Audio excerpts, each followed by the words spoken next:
Magandang gabi po. Bangkay na ng matagpuan ang isang batang babae na 2 linggong pinaghahanap ng kanyang pamilya. Suspect sa pagpatay ang pedicab driver na kakilala pa man din ang pamilya ng biktima. Nakatutok si Dano Tingkungko. March 1 pa nang mawala ang 11 taong gulang na si Mary Grace Esguera nang utusan siya ng ina na kumuha ng pera sa ama nito. Hindi raw tumigil ang kanyang pamilya sa paghahanap sa kanya. At kahapon, bangkay na nang matagpuan si Mary Grace sa isang bakanteng lote sa Villa Carangal Subdivision sa Los Baños, Laguna.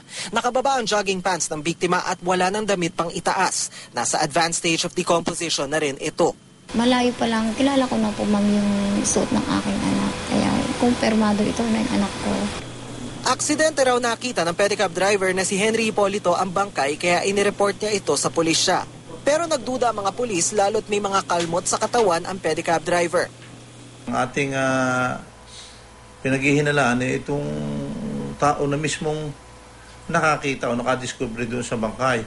At siya rin yung huling nakitang kasama nitong biktima. Agad naman itong itinanggi ni Hipolito. Kung ako ba may kasalanan, ako ba nandito pa, magpapakita kung ako po may gawa noon. Pero kaninang hapon, nagbago na ang pahayag ni Hipolito sa harap ng Laguna Police. Pada po minsan yung lugar naman din bigla ko lang gusto na haltak pababa ako sa pedicab.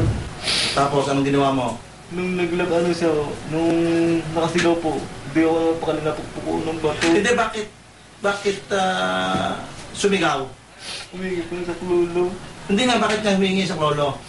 Dahil sinasakal ko po. Hinihintay pa ang resulta ng autopsy sa bangkay ng biktima. Bukod daw kasi sa pagkakakilanlan nito, nais din makumpirma ng mga otoridad kung hindi ito nahalay. Kakilala ng pamilya ng biktima ang suspect na si Hipolito. Kasabay ng paghahanda ng kaukulang kaso laban sa kanya, inaalam din ng pulisya ang tunay nitong pagkakakilanlan lalo't wala raw itong maipakitang anuman dokumento o ID. Ayon sa pamilya ni Mary Grace, nakagaan man daw sa kanila ang paglitaw ng salarin, masakit pa rin daw tanggapin na isang taong pinagkatiwalaan nila ang nasa likod ng krimen. Dano Tingkungko, nakatutok, 24 oras.